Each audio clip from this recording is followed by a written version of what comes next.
Olá, meus queridos amigos, muito boa tarde. Muito boa tarde aí para todos vocês. Hoje é domingo, ao invés da pílula noturna, né? Que normalmente a gente faz aos domingos, hoje nós temos uma pílula, se bem que é quase noturna. Eu não sei que horas que você vai receber, mas são mais ou menos 17 horas, acho que 5:10 da tarde, né?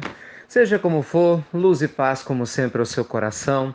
Muita alegria, né? Temos mais uma pílula do nosso amado Evangelho, te convidando a refletir sobre assuntos tão especiais.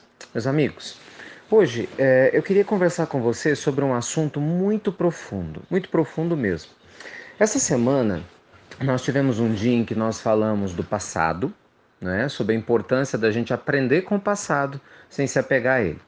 No dia seguinte nós falamos do futuro, a ideia da gente planejar a nossa vida, fazer a nossa parte, mas sem criar expectativas exageradas, né? Sem criar ansiedade que nos impede de viver exatamente o momento presente. Hoje eu gostaria de conversar um pouquinho com vocês a respeito de uma postura da nossa parte que nos atrapalha muito, tanto a nos libertar do passado quanto a viver o futuro e aproveitar o presente. É a falta de auto-perdão. Nossa, isso é tão sério.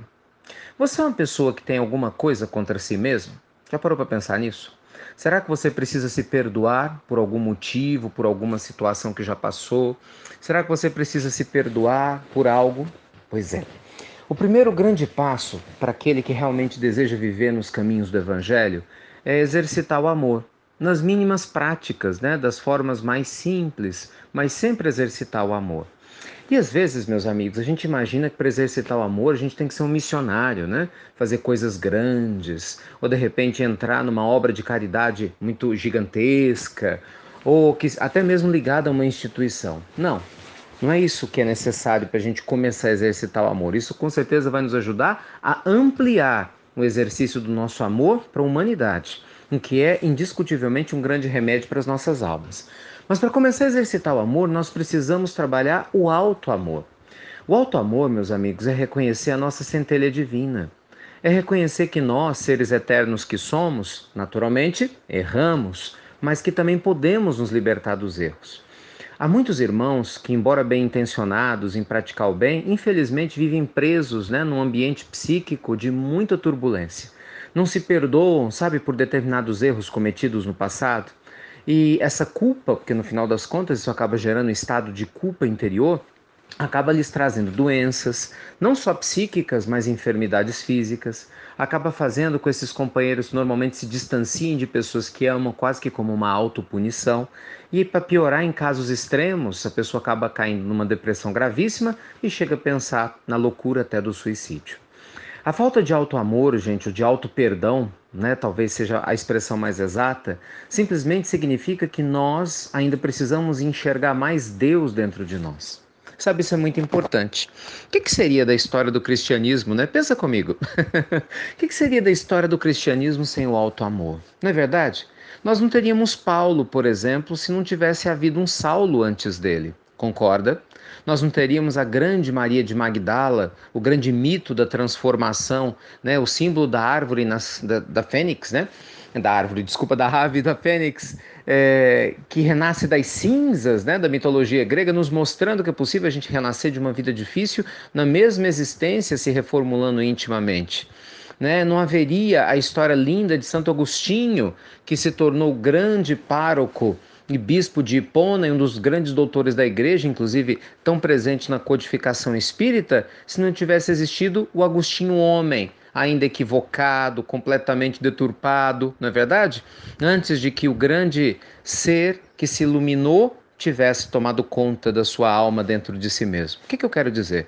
Na mesma existência, só nesses três casos, nós vemos o quê? Um antes e o depois, concorda? Um antes repleto de atos que os próprios seres se reprochavam. Maria de Magdala sabia que ela tinha sido uma prostituta durante muitos anos. Paulo, antes de ser, Paulo era Saulo, arrogante, ajudou a iniciar a perseguição aos cristãos, ele teve que lidar com essa lembrança o tempo todo, desses equívocos, de mortes que lhe pesavam no coração. Santo Agostinho, enquanto Agostinho, desperdiçou grandes oportunidades de ser feliz, né? Infelizmente, acabou ferindo emocionalmente muitas vezes a sua própria mãe, né? Com a sua conduta egoísta e muitas outras pessoas que cruzaram o seu caminho. Mas ainda assim, meus amigos, a misericórdia divina é infinita, é ou não é? e permitiu que o tempo fosse o bálsamo nessas almas. E no momento que eles resolveram se auto-perdoar e determinaram que iam seguir uma nova jornada nas suas vidas, esse passado delituoso a princípio se transformou numa grande lembrança, numa carinhosa lembrança da vigilância a qual falava Jesus no Evangelho, a vigilância que todos nós devemos ter. Então, um passado difícil, quando você o tem, e qual de nós não temos, né? Ele nos ajuda a nos mantermos firmes e vigilantes no presente. Não culpados, entende? Porque essa culpa não ajuda em nada, mas sim, sinceramente comprometidos com uma vida melhor. Então, nossa pílula vespertina, quase noturna, né, desse amado Evangelho de domingo, convida você a se perdoar, a se olhar com carinho, a se olhar com perdão. É sério. Permita-se renascer novamente. Olhe, se até Deus, que é Deus, nosso Pai Criador, que nos deu a vida, nos dá a bênção do renascimento constantemente para nos dar o direito da gente recomeçar, por que você não vai fazê-lo? Recomece. Recomece quantas vezes for necessário, mas recomece. Não existe crime que não tenha perdão. O tempo, gente, coloca cada coisa no seu devido lugar. Confiamos que Deus vai fazer o trabalho que lhe cabe através das leis divinas. E nós devemos o quê? Fazer o nosso. Então você se equivocou? Se reajuste. Né? Trabalhe o arrependimento de maneira lúcida, sábia. Procure reparar o dano a quem você tem equivocado e, na medida do possível, após reparar esse dano, continue semeando amor e se comprometa com uma nova conduta. Porque é assim que a gente se estrutura, né? É focando na nossa luz e não lembrando e enfatizando a escuridão. Entende? Ah, mas a pessoa que eu lesei já desencarnou, não está mais do meu lado, não tenho como mais conversar com ela. Então, ore por ela. Ore por ela e faça da sua transformação moral, entende? O grande símbolo dessa transformação verdadeira e ofereça todo o seu crescimento interior a essa pessoa, onde quer que ela se encontre, onde quer que ela esteja. Pode ter certeza que a bondade divina vai fazer essa energia chegar até lá. O importante, meus amigos, é nós fazermos a nossa parte.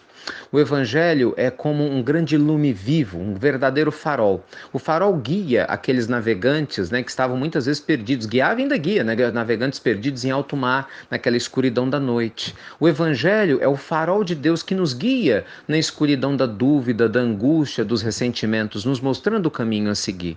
Então confiemos na proposta de Jesus, não é verdade? Que tudo se renova. Confiemos na proposta do Cristo quando Ele nos convida a deixarmos brilhar a nossa luz, a resplandecê-la para que todos ao nosso redor possam ver as nossas boas obras.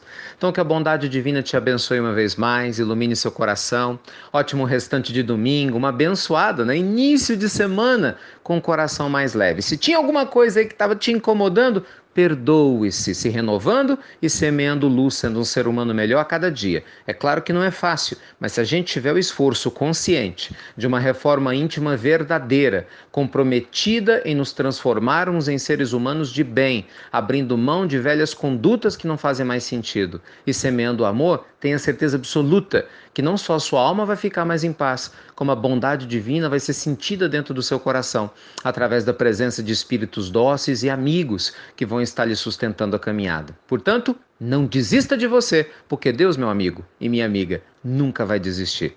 Tá bem?